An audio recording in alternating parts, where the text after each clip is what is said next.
Maharashtra diaries में आज हम बात करेंगे उल्लू और अल्ट बालाजी जैसे ऐप्स की, जिनको केंद्र सरकार ने बैन करने का फैसला ले लिया है। केंद्र सरकार ने उल्लू और अल्ट बालाजी के अलावा और 23 ऐप्स को भी बैन करने का फैसला लिया है। सरकार के मुताबिक ये जो ऐप्स है ये अश्लील कंटेंट अपने प्लेटफॉर्म पर शेयर कर रहे थे। इसके अलावा बात करेंगे बिहार चुनाव की, जिसमें तेजस्वी यादव ने बिहार के चुनाव के बहिष्कार की बात कही थी और अब उसका पूरा समर्थन किया गया है शिवसेना यूबीटी के सांसद संजय राउत की तरफ से। इसके अलावा बात करेंगे निशिकांत दुबे की, जिन्हें महाराष्ट्र के 3 महिला सांसदों ने लोकसभा की गैलरी में ही घेर लिया और महाराष्ट्र पर दिए गए आपत्तिजनक टिप्पणी पर जवाब मांगा। चलिए विस्तार से इन तीनों खबरों की चर्चा करते हैं। नमस्कार, आप देख रहे हैं लोकमत हिंदी। मेरा नाम है सुन कनौजिया।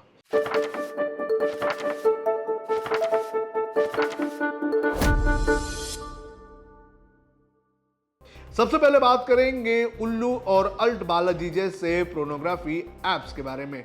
आपको बता दें कि केंद्र सरकार ने, केंद्रीय सूचना एवं प्रसारण मंत्रालय ने आज एक नोटिफिकेशन जारी किया और नोटिफिकेशन जारी करके उल्लू और अल्ट बालाजी जैसे लगभग 25 ऐप्स को जो है पूरी तरह से बैन करने का आदेश दिया है। साथ ही साथ इंटरनेट प्रोवाइडर्स को केंद्र सरकार की तरफ से ये कहा गया है कि वो अपने जो सोर्सेज है उनसे इन आईपीस का प्रसार बंद करें। दरअसल इन ऐप्स की अगर बात करें तो इनके ऊपर अश्लील कंटेंट प्रसारित करने का आरोप लगा था और इसी के चलते आज केंद्रीय सूचना एवं प्रसारण मंत्रालय ने यह फैसला लिया कि इन ऐप्स पर बैन लाना चाहिए। कौन कौन से ऐप्स को बैन किया गया है ये मैं आपको बता देता हूं।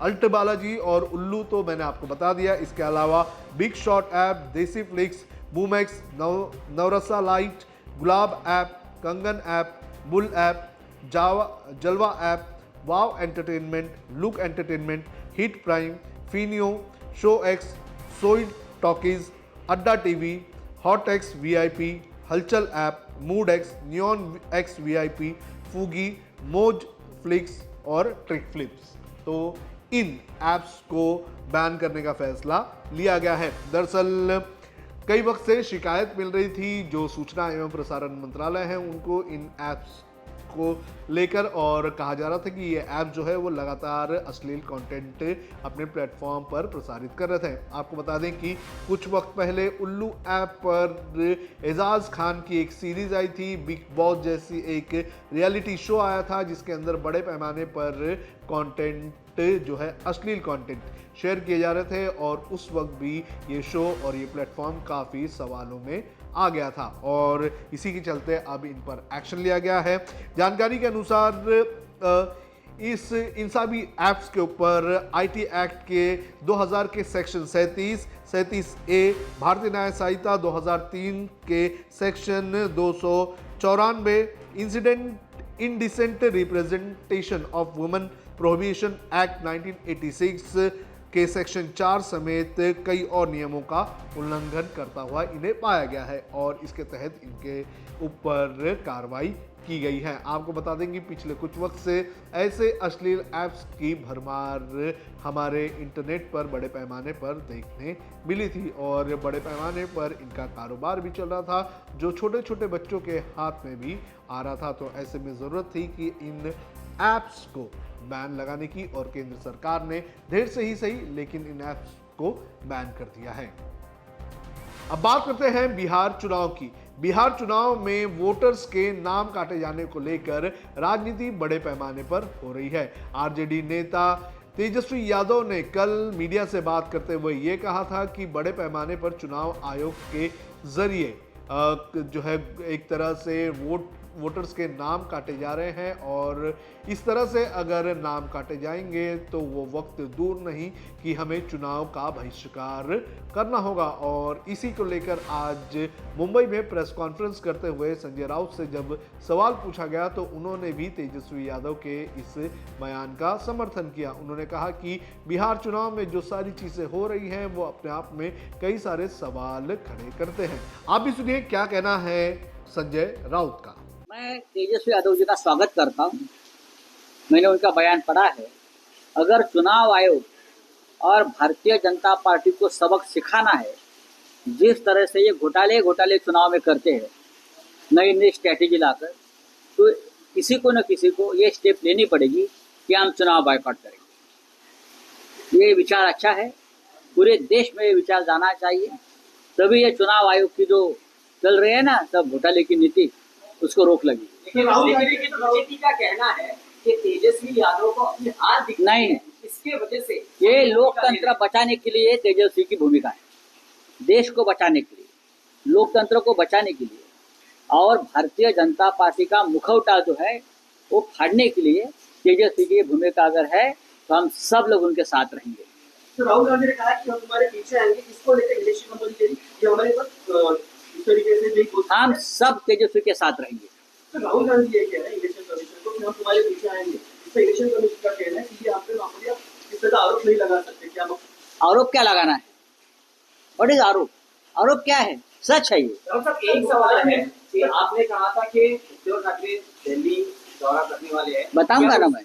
बारे में कुछ अंतिम मैं आपको बताऊंगा कब आ रहे हैं, जरूर बताऊंगा।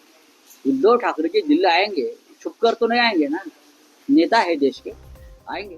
तो आपने सुना संजय राउत को। संजय राउत कह रहे थे कि अगर इंडिया अलायंस अगर चुनाव का बहिष्कार करने का समर्थन करती है, अगर सब मिलकर ये बात कहते हैं, तो शिवसेना यूबीटी भी उसका समर्थन करेगी। अब बात करते हैं बीजेपी सांसद निशिकांत दुबे की, जिन्होंने कुछ दिनों पहले राज ठाकरे को गिरा कर पटक कर मारने की बात कही थी। अब उसी निशिकांत दुबे को कांग्रेस की महिला सांसदों ने सदन के अंदर ही घेर लिया। जो जानकारी सामने आ रही है, उस जानकारी के अनुसार कांग्रेस की 3 महिला सांसदों ने निशिकांत दुबे के उस बयान पर आपत्ति जताई, जिसमें उन्होंने महाराष्ट्र के लोगों को पटक कर मारने की बात कही थी। और इसी को लेकर इन तीनों महिला सांसदों ने पार्लियामेंट की लॉबी में निशिकांत दुबे को घेर लिया और उनके सामने जय महाराष्ट्र के नारे लगाए। जिन 3 महिला सांसदों ने उन्हें घेरा, उनमें कांग्रेस की तरफ से वर्षा गायकवाड़ थी, इसके अलावा शोभा बचाव थी और प्रतिभा धानोरकर थी। तो इन तीनों ने निशिकांत दुबे को घेर लिया और जय महाराष्ट्र के नारे लगाए। साथ ही साथ इन तीनों ने निशिकांत दुबे को यह हिदायत दी है कि वो महाराष्ट्र को लेकर इस तरह की आपत्तिजनक टिप्पणी ना करें, और इस तरह की भाषा अगर उन्होंने फिर से इस्तेमाल किया तो महाराष्ट्र की जनता उन्हें सबक सिखाएगी। धानोरकर ने कहा कि दुबे की भाषा अभद्र है। दुबे में अगर हिम्मत है तो महाराष्ट्र में आकर सवाल करें। उन्हें महाराष्ट्र आकर यहाँ की जनता के सामने ऐसा सवाल पूछकर दिखाना चाहिए, तब हम उन्हें महाराष्ट्र क्या है ये दिखाएंगे। उन्होंने आगे कहा कि अंबेडकर द्वारा किए गए प्रावधानों की वजह से ही यहाँ जाति भेद को भूलकर महाराष्ट्र का अस्तित्व बना हुआ है। अगर दुबे ने राज ठाकरे या किसी भी मराठी व्यक्ति के खिलाफ ऐसा बयान दिया तो महाराष्ट्र के सांसद इसे कभी भी बर्दाश्त नहीं करेंगे। तो इस तरह से इन महिला सांसदों ने निशिकांत दुबे पर पलटवार करने का काम किया है। आपको बता दें कि जिस तरह से इन महिला सांसदों ने मराठी के मुद्दे पर निशिकांत दुबे को घेरने का काम किया है, उसके बाद मुंबई में कांग्रेस के कार्यकर्ताओं ने इन महिला सांसदों की हौसला अफजाई की है और उनकी तारीफ की है। उनकी तारीफ में एक कार्यक्रम भी आयोजित किया गया था और उसमें इन तीनों की तारीफ की गई। तो ये थी महाराष्ट्र की आज की खबरें। देश और दुनिया की खबरों के लिए आप देखते रहिए लोकमत हिंदी।